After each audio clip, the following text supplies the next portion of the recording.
নমস্কার। আজকে মকর রাশিকে নিয়ে বলবো। মকর রাশির ক্ষেত্রে এই যে সূর্যগ্রহণটা লাগছে, সূর্যগ্রহণে কোন দিক থেকে বিশেষ সাবধানে থাকতে হবে এবং কোন দিক থেকে আবার লাভ হবে সেটাও তুলে ধরবো। কিন্তু সবার প্রথমে বলবো কোন দিক থেকে বিশেষভাবে সাবধানে থাকতে হবে এই গ্রহণের সময়। আগে প্রথমে সাবধান, তারপরে লাভ। তো যাই হোক, অনুষ্ঠানটি শুরু করার আগে সবার প্রথম বলি এটা গ্রহের গোচর এবং চন্দ্র রাশি অনুসারেই বলা হচ্ছে। কারো কোনো রকম ব্যক্তিগত কুষ্টি ধরে আলোচনা নয়। যদি অনুষ্ঠানটি ভালো লাগে তাহলে লাইক, শেয়ার, কমেন্ট অবশ্যই করবেন। এবং তার সাথে বলবো যে অবশ্যই সাবস্ক্রাইব করবেন। আপনারা সাবস্ক্রাইব করলে বিশেষভাবে অনুপ্রাণিত হয়। তো যাই হোক, গ্রহণ হচ্ছে, গ্রহণ লাগছে, তবে ভারতে দৃশ্যমান নয়। গ্রহণ হচ্ছে 17ই ফেব্রুয়ারি 3টা 26 দুপুর 3টা 26 থেকে একদম 7টা 57 পর্যন্ত গ্রহণের সময়সীমা। এই গ্রহণের তো প্রভাব থাকবে এবং পরপর 2:15 আবার একটি গ্রহণ লাগছে, সেটা হচ্ছে চন্দ্রগ্রহণ লেগে যাবে এই মার্চ মাসেই। তো যাই হোক, এই যে সূর্যগ্রহণটা হচ্ছে, সূর্যগ্রহণের প্রভাব অবশ্যই থাকবে। গ্রহণের প্রভাব কিছু না কিছু থাকবে, তবে এই প্রভাবটা বেশি দেখা যাবে যাদের জন্মকুষ্ঠীতে অ্যাকচুয়ালি গ্রহণযোগ রয়েছে। সূর্য খুব খারাপ অবস্থায় রয়েছে, সূর্য অবস্থান খুবই খারাপ, রাহুর দৃষ্টি পড়ছে, এক্ষেত্রে কিন্তু প্রভাবিত হবে।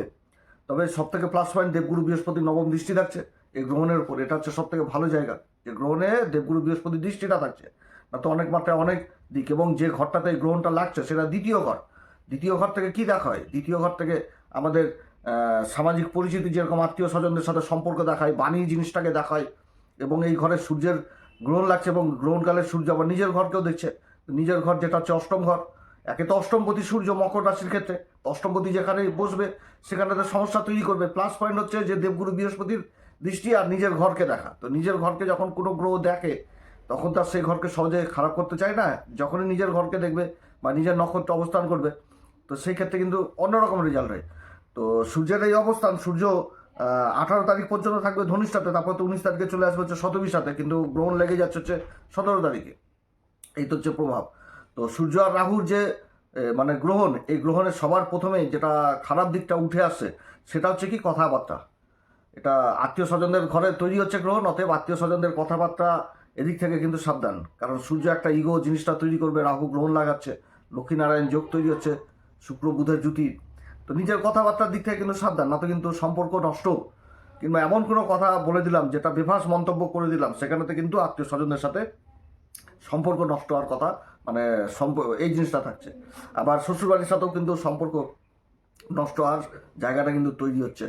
পরিবারে আত্মীয় স্বজনদের সাথে যে কোনো তর্ক বিতর্ক এই সময়কালে কিন্তু এড়িয়ে যেতে হবে, বা মানে দূরে থাকতে হবে। এক কথায় বলতে গেলে যে যে যা করছে, মানে ওই গন্ডগোল অশান্তির দিকে না যাওয়াই ভালো। যে কে কি কথাবার্তা বলছে, একটু হিংসামো টাইপ হোক বা টন্টিং টাইপ হোক, এগুলো দিক থেকে, মন্তব্য থেকে, কুমন্তব্য, কুরুচিকর মন্তব্য, এগুলো দিক থেকে দূরে থাকতে হবে। কঠোর ভাষা, এগুলো দিক থেকে দূরে থাকতে হবে। এবং তার থেকে জিনিস হচ্ছে কি, যে ভুল বুঝাবুঝি, ভুল সিদ্ধান্ত, যে কোথাও কোনো বিনিয়োগের কোনো একটা সিদ্ধান্ত, সেই জায়গা থেকে কিন্তু দূরে থাকতে হবে।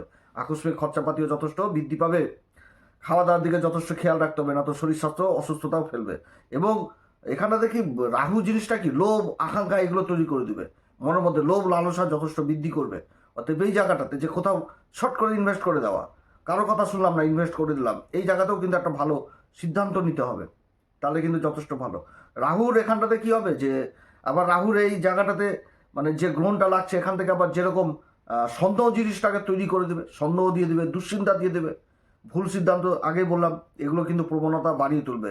এবং ভুল তথ্যের উপর, মানে ভুল তথ্য বা গুজব, এই জিনিসগুলো কিন্তু থেকে সাবধান।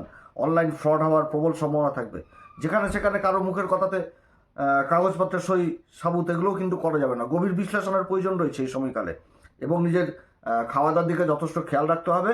নিজের স্বাস্থ্যের দিক থেকেও কিন্তু খেয়াল রাখতে হবে। খাওয়া দাওয়া উল্টাপাল্টা করলে কিন্তু অসুবিধাতে পড়তে হবে। যারা চোখের সমস্যায় রয়েছেন, গলার সমস্যা বা দাঁতের সমস্যা, এগুলো কিন্তু এই সময়কালে যথেষ্ট বৃদ্ধি পাবে। এই দিক থেকে কিন্তু বিশেষ সাবধান মকর রাশি। সমস্যা ছোট, কিন্তু বড় আকার ধারণ করে নেবে। বড় আকার ধারণ করে, কুম্ভ রাশিতে সূর্য, বায়ু তত্ত্বে চলে আসছে অগ্নিতত্ত্ব। যেটা হবে তো প্রথমে মনে হবে খুব ছোট, কিছুই হয়নি, এই তো টন্ডিং করে দিলাম, কিন্তু ওটাই আবার বড় আকার ধারণ করে নেবে। বড় আকার ধারণ করবে, মান সম্মান সব চলে যাবে। অতএব দিক থেকে সাবধান, কারো কিন্তু দায়িত্ব নেওয়া যাবে না। যেটা হচ্ছে খারাপ জিনিসটা তুলে ধরলাম। এবার ভালো জিনিসটা কি হবে?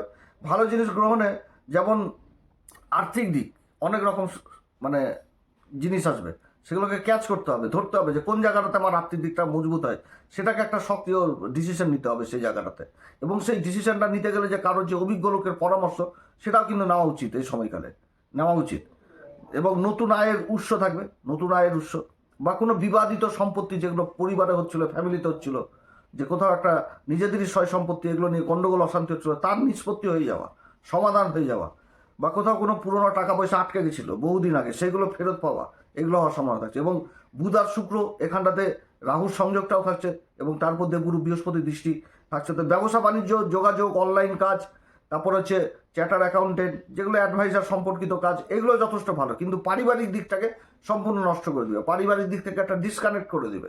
পারিবারিক দিক থেকে যত সমস্যার উঠে আসছে এই সময়কালে, কিন্তু যেহেতু রাহু থেকে বিদেশ জিনিসটাকে বুঝায়, তো বিদেশের যোগাযোগগুলোও কিন্তু এই সময়কালে যথেষ্ট ভালো হবে, কারণ গুরুর আশীর্বাদ থাকছে।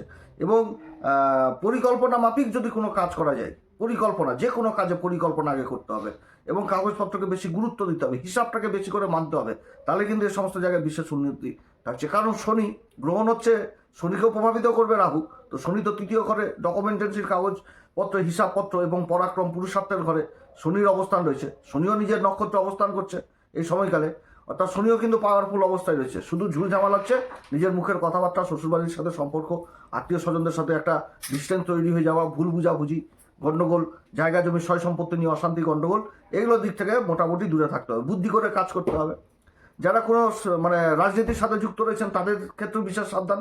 প্রশাসনিক দিক থেকে যে মুখের কথাকে মানে মুখের কথায় বলে দিলাম, এদিক থেকেও কিন্তু সাবধান। যেটা হবে ডকুমেন্টেন্সি কাজ, মানে কাগজপত্রকে বেশি প্রাধান্য দেওয়া।